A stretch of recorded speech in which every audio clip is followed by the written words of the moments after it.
Hello friends, आज हम देख रहे हैं संस्कृति यानी कि कल्चर। कल्चर क्या होता है? जो मनुष्य के आसपास का जो कल्चर है, आसपास की जो संस्कृति है वही संस्कृति होती है। जैसे कि आपको पता है कि मनुष्य एक सामाजिक प्राणी है। समाज में व्यक्ति की आवश्यकताओं की पूर्ति के लिए उसे सामाजिक होना आवश्यक होता है और उसके लिए उसे संस्कृति की भी आवश्यकता होती है। जैसे कि मनुष्य और पशु के बीच में केवल एक संस्कृति का ही अंतर होता है, क्योंकि मानव के पास संस्कृति होती है और पशुओं के पास कोई संस्कृति नहीं होती। तो मनुष्य और पशुओं के बीच केवल एक संस्कृति का ही अंतर होता है। और यदि अगर मनुष्य से संस्कृति छीन ली जाए या मनुष्य के पास अगर संस्कृति नहीं होगी तो वह पशुवत व्यवहार करेगा, यानी कि वह पशु से बराबर हो जाएगा। पशुओं से अगर मनुष्य को कोई श्रेष्ठ उठाता है तो वह होती है संस्कृति। तो संस्कृति आपको पता है कि इंग्लिश के कल्चर शब्द से बनी है और संस्कृत भाषा के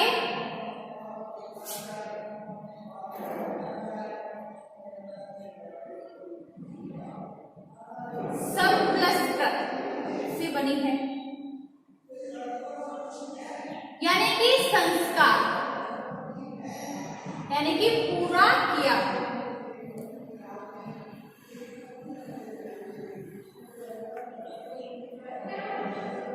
संस्कार शब्द से उत्पत्ति संस्कृति की होती है,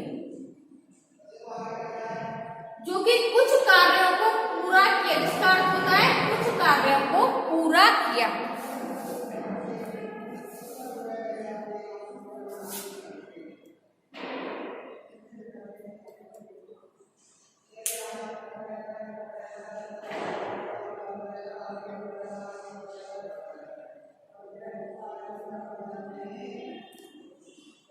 इस प्रकार संस्कृति का अर्थ होता है विभिन्न संस्कारों के द्वारा सामाजिक जीवन के उद्देश्यों की प्राप्ति।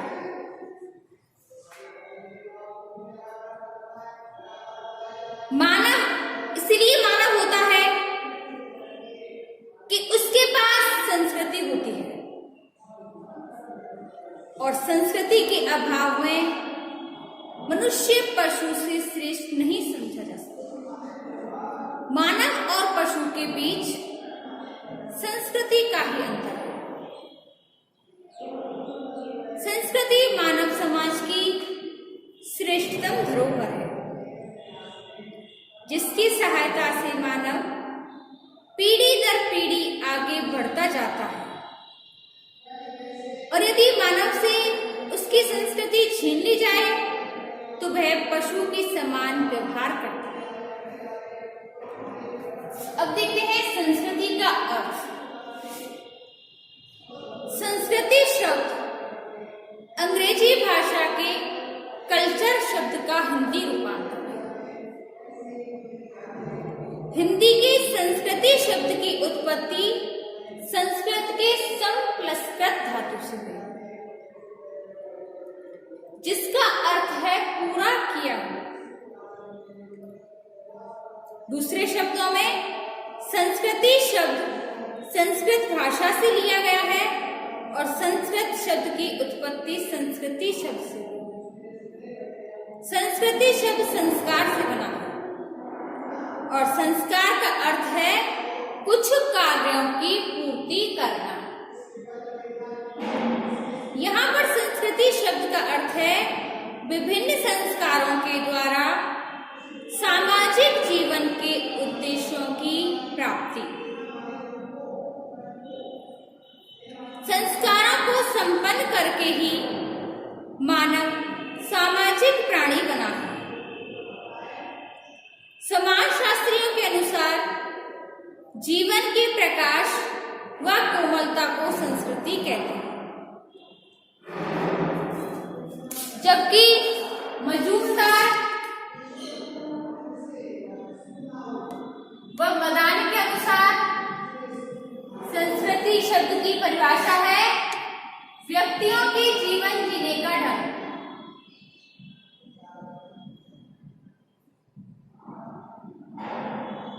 व्यक्तियों के जीवन जीने का ढंग ही संस्कृति है, यानी कि तरीका। व्यक्तियों के जो जीवन जीने का ढंग होता है, तरीका होता है, वही संस्कृति कहलाती है। अब आती है संस्कृति की परिभाषा। पहली है लोबी के अनुसार। लोबी इनके अनुसार संपूर्ण सामाजिक परंपरा ही संस्कृति है। दूसरी है हर्षकोविट्स के अनुसार संस्कृति पर्यावरण का मानव निर्मित भाग है। संस्कृति पर्यावरण का मानव निर्मित भाग है। तीसरी है लैंडिस के अनुसार संस्कृति वह संसार है जिसमें एक व्यक्ति जन्म से लेकर मृत्यु तक निवास करता है, चलता फिरता है और अपने अस्तित्व को बनाए रखता है। जॉनसन के अनुसार संस्कृति मानव की रचनाओं का योग है। पांचवी परिभाषा है लिंटन के अनुसार संस्कृति ज्ञान, धारणाएं व प्राकृतिक व्यवहार के प्रतिमानों का कुल योग है जिसके सभी भागीदार होते हैं और संस्कृति हस्तांतरित की जाती है। और इन सभी परिभाषाओं से निष्कर्ष निकलता है कि एक समाज विशेष के संपूर्ण व्यवहार, प्रतिमानों और समस्त जीवन विधि को ही संस्कृति नाम से पुकारा जा सकता है। मानव ने अपनी आवश्यकताओं की पूर्ति के लिए जिन भौतिक एवं अभौतिक वस्तुओं का निर्माण किया है वे सब संस्कृति के ही अंतर्गत आते हैं। और अब आती है संस्कृति की विशेषताएं या प्रकृति। पहली है मानव निर्मित।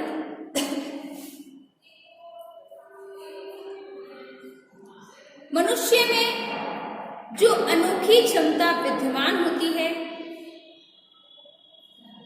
इसी के कारण मानव को संस्कृति का निर्माता भी कहा जा सकता है। मनुष्य की यह क्षमता उसकी शारीरिक संरचना के कारण है। मनुष्य के विकसित मस्तिष्क, तीक्ष्ण दृष्टि, हाथों की बनावट,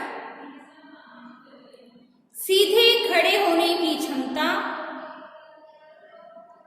अंगूठे व गर्दन की संरचना आदि उसे अन्य प्राणियों से भिन्नता प्रकट करती है, जिनके कारण वह अपने अनुभवों का प्रयोग और नए आविष्कार करके अपनी संस्कृति का निर्माता बन सकता है। दूसरी है संस्कृति सीखी जाती है। संस्कृति वंशानुक्रमण के आधार पर एक पीढ़ी से दूसरी पीढ़ी में हस्तांतरित नहीं होती, बल्कि व्यक्ति समाज में रहकर उसे सीखता है।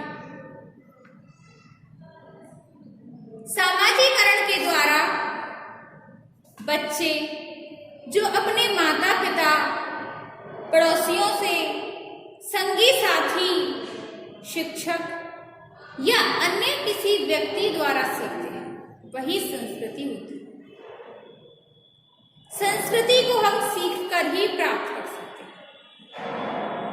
तीसरा आता है हस्तांतरण का गुण। संस्कृति मानव द्वारा सीखी जाती है। यह नई पीढ़ी पुरानी पीढ़ी के द्वारा संस्कृति का ज्ञान प्राप्त करती है। मानव अपनी भाषा के कारण सर्वश्रेष्ठ है। भाषा और मस्तिष्क व्यक्ति को या मनुष्य को सर्वोपरि बनाने में योगदान देते हैं और इसी योगदान से वह अपने द्वारा अर्जित ज्ञान को आने वाली पीढ़ियों को भाषा, लेखन और संकेतों के द्वारा हस्तांतरित करता है। आने वाली पीढ़ी को अपने पूर्वजों से अर्जित ज्ञान का संस्कृति के रूप में भंडार प्राप्त होता है। चौथी विशेषता है प्रत्येक समाज की एक विशिष्ट संस्कृति। प्रत्येक समाज की अपनी एक अलग संस्कृति होती है। भौगोलिक, सामाजिक, राजनीतिक, आर्थिक व धार्मिक परिस्थितियों के कारण प्रत्येक समाज की अलग अलग संस्कृति पाई जाती है। प्रत्येक समाज की आवश्यकताएं भिन्न भिन्न होती हैं, जो सांस्कृतिक भिन्नताओं को जन्म देती है। पांचवी विशेषता है संस्कृति आवश्यकता पूर्ति का साधन। जैसे कि मानव एक सामाजिक प्राणी है, मानव की अनेक शारीरिक, मानसिक व भौतिक आवश्यकताएं होती हैं। उनकी पूर्ति के लिए ही उसने संस्कृति का विकास किया। समाजशास्त्री मेलिनोविस्की व ब्राउन संस्कृति को जीवन व्यतीत करने की एक संपूर्ण विधि मानते हैं, जो व्यक्ति की शारीरिक, मानसिक व अन्य आवश्यकताओं की पूर्ति करती है। मानव की आवश्यकताओं की पूर्ति के लिए ही नए नए आविष्कार होते हैं और ये आविष्कार संस्कृति के अंग बन जाते हैं। छठवां पॉइंट आता है अनुकूलन की क्षमता। संस्कृति की यह विशेषता है कि वह परिस्थिति के अनुसार अपने आप को अनुकूलित कर लेती है। इसका कारण यह है कि संस्कृति गतिशील होती है, स्थिर नहीं। इसी गतिशीलता के परिणाम स्वरूप वह समय समय पर होने वाले परिवर्तनों से अपना अनुकूलन स्थापित कर लेती है, किंतु भौगोलिक पर्यावरण को कुछ सीमा तक ही संस्कृति को प्रभावित कर सकता है। सातवां है दीर्घजीवी। संस्कृति अजर अमर होती है, क्योंकि ये पीढ़ी दर पीढ़ी हस्तांतरित होती है, जबकि मानव सीमित आयु प्राप्त करने के पश्चात मृत्यु को प्राप्त होता है। इसलिए संस्कृति मनुष्य की अपेक्षा दीर्घजीवी होती है। अब आता है संतुलन व संगठन।